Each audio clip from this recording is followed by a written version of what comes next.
Pandesara police station વિસ્તારમાં passenger બનીને અવાવરૂ જગ્યાએ લઈ જઈ ચપ્પુ બતાવીને લૂંટના બનાવમાં સંડોવાયેલા 3 આરોપીઓને મુદ્દામાલના ઓટો રિક્ષા સાથે ઝડપી પાડી ગંભીર ગુનાનો ભેદ ઉકેલતી સુરત શહેર ક્રાઇમ બ્રાન્ચ।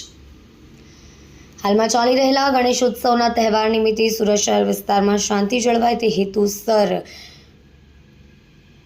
શહેર વિસ્તારમાં ગંભીર ગુનાઓ શોધી કાઢવા માટે ક્રાઇમ બ્રાન્ચની ટીમો સુરત શહેરમાં દાખલ થયેલ લૂંટના ગુનામાં સંડોવાયેલી સમૂહને શોધીને જબ્બે કરવા માટે ભૂતકાળમાં લૂંટના ગંભીર ગુનામાં પકડાઈ ચૂકેલ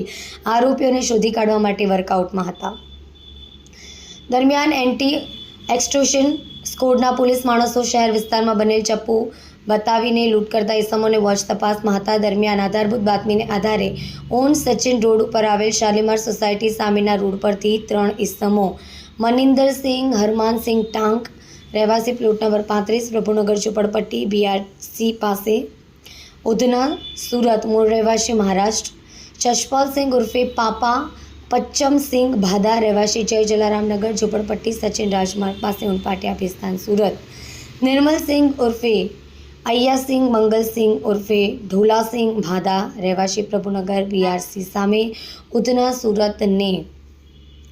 ઓટો રિક્ષા કિંમત ₹2,35,000 સહિત કુલ 2,41,500ની મત્તા સાથે ઝડપી પાડેલ છે। આરોપીઓની ખંતપૂર્વક પૂછપરછ કરતા પકડાયેલ ઇસમોમાંથી મનિંદરસિંહ હરમાનસિંહ ટાંક જશપાલસિંહ ઉર્ફે પાપા પંચમસિંહ ભાદનાઓએ અગાઉ અલથાણ પોલીસ સ્ટેશન ખાતે લૂંટના અને વાહન ચોરીના ગુનામાં પકડાયેલ છે અને ત્રણેય ભેગા મળીને આજથી 20 દિવસ પહેલા પાંડેસરા વિસ્તારમાં આવેલ પાંડેસરા ભેદવાડ દરગાહની પાછળ મારુતિ ઇન્ડસ્ટ્રીઝ પેસેન્જર તરીકે બેસીને બાદમાં રિક્ષા ચાલકને ચપ્પુ બતાવી 1800 અને રિક્ષા ચાલકને રિક્ષામાંથી નીચે ઉતારી ઓટો રિક્ષા 2,35,000 મળી કુલ 2,36,800ની મત્તાની લૂંટ ચલાવીને નાસી ગયો હતો। જે બાદ તેઓએ રિક્ષાની નંબર પ્લેટ કાઢી રિક્ષા સંતાડી રાખી હતી। રાત્રિના સમયે અવાવરૂ જગ્યાએ ફરી લોકોને ચપ્પુ બતાવી લૂંટ કરવા ફરવા સારું રિક્ષાનો ઉપયોગ કરતા હોવાની કબૂલાત કરી છે, જેને આધારે આગળ કાયદેસરની કાર્યવાહી કરવા પાંડેસરા પોલીસ સ્ટેશનને સોંપવામાં આવેલ છે।